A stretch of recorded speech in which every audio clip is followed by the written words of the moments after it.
अगर तो आप देख पाए, मैं नीचे एक बार कर दूं।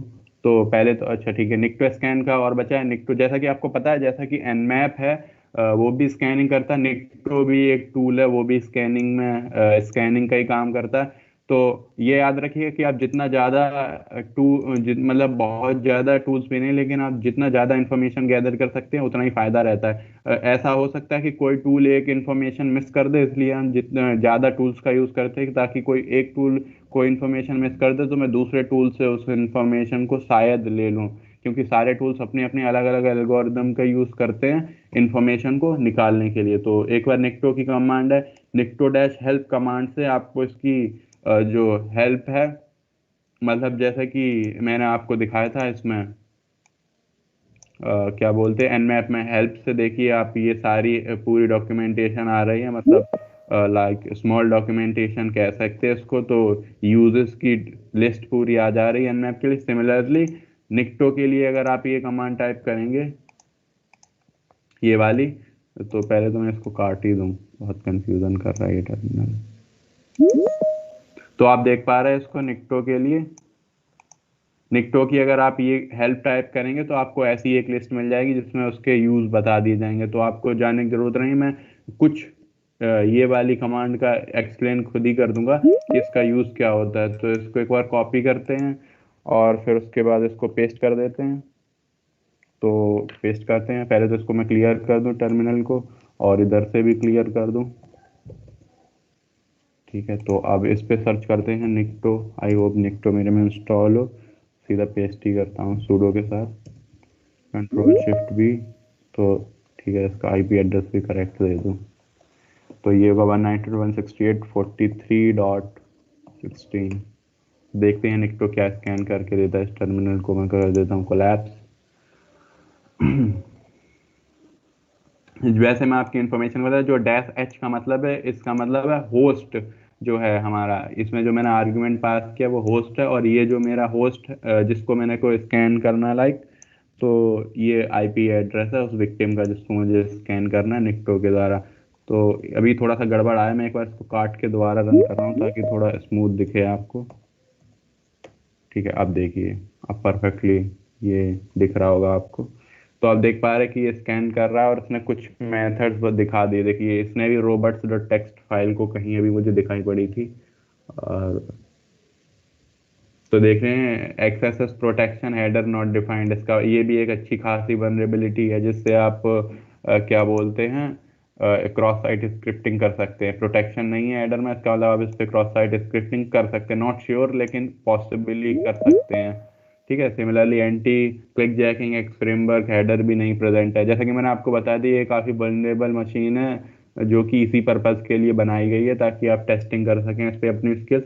तो आप देख सकते हैं ये एक फाइल मिली है robots डॉट टेक्स, इसका हम लोग आगे यूज दिखाएंगे क्या होता है। लेकिन अगर ये किसी सर्वर पे मिलती है, इसका मतलब आपको काफी कुछ डेटा मिल सकता है। आप शायद सीक्वल से ही सीक्वल का पूरा ही डेटाबेस डंप करने में पॉसिबल हो सकता है कि आप सीक्वल का पूरा डेटाबेस डंप कर लें।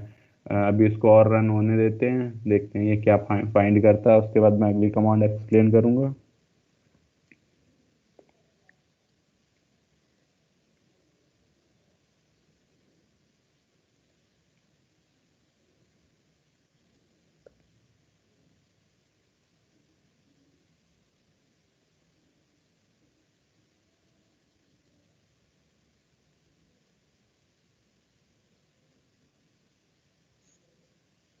ठीक है, इसने देखिए कंप्लीट कर लिया है। तो आप देख पा रहे हैं कि इसने और भी कुछ जनरली ये वेब सर्वर से रिलेटेड जो वनरेबिलिटीज़ हैं वो बताता है, और जबकि एनमैप का काम होता है कि वो एनमैप सारी सर्विसेज एंड ये सारी वनरेबिलिटीज़ और पोर्ट्स के बारे में नॉलेज देता है। और इसका जनरली काम होता है कि ये जो वेब सर्विस रन हो रही है उससे रिलेटेड वनरेबिलिटीज़ दे। तो आप यहाँ से देख के ही आप समझ सकते हैं ये क्रॉस साइट स्क्रिप्टिंग, ये वाली भी वेब क्या बोलते हैं वेब एप्लीकेशंस की वनरेबिलिटीज में आता है। robots डॉट टेक्स्ट भी उसी की वनरेबिलिटीज में आता है। इसके अलावा अलाउड HTTPS मेथड बता दिए, वो भी वेब एप्लीकेशन ही ये मेथड्स का यूज़ करता है, गेट हेड पोस्ट।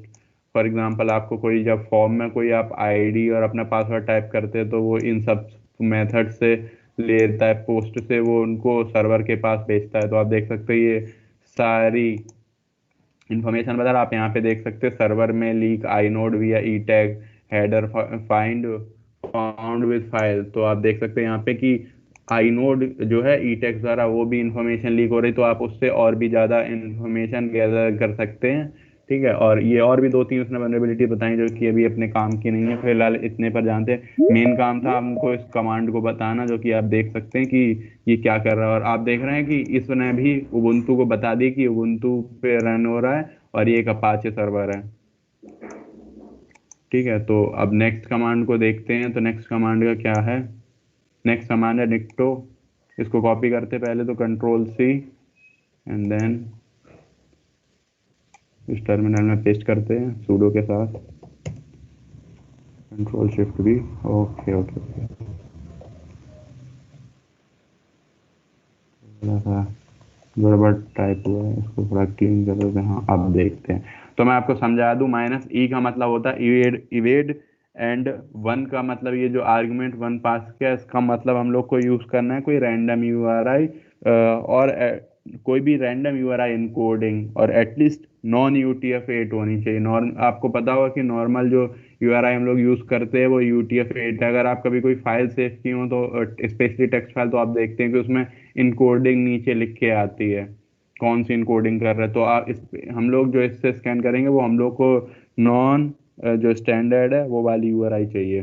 तो देखते हैं इससे क्या होता है, इसका रिजल्ट देखते क्या आता है। तब तक वेट करते हैं। Know web server found. Okay, sorry, my mistake, मैंने फिर से IP एड्रेस गलत टाइप कर दिया। 43.16 होगा। इसको दोबारा सर्विस, तो देखते हैं ये फिर से वही सारी इंफॉर्मेशन दोबारा से दिखाने लगा।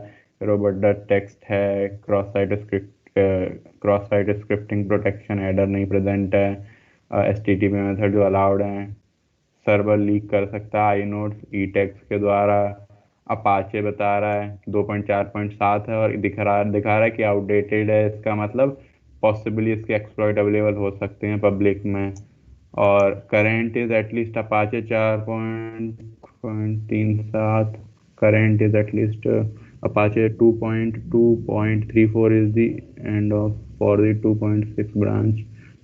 ये और भी इंफॉर्मेशन दिखा रहा है कि ये पुराना जो अपाचे था इसकी लाइफ एंड हो चुकी है। तो ये सारी इंफॉर्मेशन बता रहा है। ये वाली फिर से इसने वल्नरेबिलिटी दिखा जो कि ऊपर दिखाई थी। बस इस कमांड का यूज ही इतना था। और बस आपको जो याद रखना है इसमें कि आपको जो फाइनल कमांड है बस इसी कमांड का यूज करना है। इन 2 कमांड्स का यूज करना है निक्टो की, और ऑलमोस्ट आपको यही याद रखनी है। और जो लास्ट कमांड है उसका भी यूज कर दिखा देते हैं। मान लीजिए आपको पूरे पोर्ट स्कैन नहीं करने निक्टो से, आपको कोई स्पेसिफिक पोर्ट स्कैन करना है, तो उसके लिए भी कमांड है निक्टो का। मैं इसको बीच में क्रॉस कर रहा हूँ, रोक दे रहा हूँ और क्लियर करता हूँ स्क्रीन।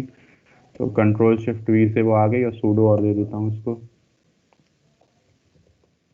निक्टो, और इसका IP एड्रेस भी बदल दूँ 43.16 port 80 minus output result format text. हाँ, तो इसको मैं समझाता हूँ क्या लिखा है। इसमें लिखा है कि निक्टो टूल्स का यूज करो, और जो H आर्गुमेंट दिया है इसका मतलब जो हमारा विक्टिम होने चाहिए वो 119.168.43.16 है। और इसमें ये दिखा है कि हमको बस एक स्पेसिफिक पोर्ट स्कैन करना है, पूरे पोर्ट स्कैन नहीं करने, टॉप 1000 भी नहीं करने हैं, सारे पोर्ट भी नहीं करने, सिर्फ पोर्ट 80 करना है। और जो आउटपुट आए ना उसको मुझे एक फाइल नेम है रिजल्ट, उस नाम से सेव करनी है, और जो उसका फॉर्मेट होना चाहिए वो टेक्स्ट होना चाहिए। मतलब पूरी इस लाइन का नाम मिला, इस पूरी कमांड का सिग्निफिकेंस ये है कि जो हमको आउटपुट मिलेगा वो रिजल्ट और टेक्स्ट में मिलेगा। ठीक है, तो -O से आउटपुट देते हैं, फाइल का नाम बता दो, और -F से उसका फॉर्मेट बता दो। तो मैं एक बार एंटर कर देता हूँ। अब क्या बोल रहा है? Specific without a name. Okay, without name, ठीक बताया तो सर इसको फॉर्मेट से। ठीक है, तो इसको एक साथ ही दे दे रहा रिजल्ट डॉट टेक्स्ट। देखते हैं क्या करता है। तो ये फिर से वही वाली इंफॉर्मेशन दे दे रहा, मैं इसको दोबारा से एक्सप्लेन नहीं करूंगा। बस अब इसका सिग्निफिकेंस बता देना, जो भी आउटपुट आएगा वो रिजल्ट डॉट टेक्स्ट में कर देगा। तो आप मान लें आप किसी कंपनी के लिए क्या बोलते हैं स्कैनिंग करते हैं, तो वो आपको पैसे दे देता है कि आप इस पे नेटवर्क पे कर सकते हैं। तो फिर उसको आपको रिपोर्ट भी सबमिट करनी होती है कि आपने जो काम किया है उसकी रिपोर्ट भी बना के दो। तो आप ऐसे ही नहीं कि हाँ आप हवा में बातें कर दो कि मैंने ऐप से कर लिया और बस हो गया। तो उसको आप कुछ रिटर्न डॉक्यूमेंट फॉर्म में उसको या प्रिंटेड डॉक्यूमेंट फॉर्म में उसको प्रेजेंट करें कि हाँ ये किया था, तो अब वो रिजल्ट आप पूरा आप इंडिविजुअल पूरा डॉक्यूमेंट आप टाइप करें, उससे बेटर है कोई निक्टो या ऐसा कोई टूल हो जो किसी कमांड को आर्गुमेंट को पास करने से खुद ही वो डॉक्यूमेंट बना देता हो। तो ये कमांड उसके लिए यूजफुल होती है कि ये एक रिजल्ट और टेक्स्ट फाइल में ये सारी इंफॉर्मेशन जो पेस्ट होगी वो बता देगा। ठीक है, तो मैं इसको बीच में रोक दे रहा हूँ, ये फिर से वही वाली वल्नरेबिलिटी बताएगा जो ऊपर मैंने बताई थी। बस इतना ही सिग्निफिकेंस है कि ये रिजल्ट और टेक्स्ट एक फाइल बना देगा जिसमें ये सारी वल्नरेबिलिटीज होंगी। तो आप देख पा रहे हैं यहाँ पे इसने रिजल्ट और टेक्स्ट एक बना दिया फाइल, लेकिन मैं इसको भी कैट नहीं कर रहा हूँ क्योंकि इसमें यही सब कंटेंट लिखा होगा।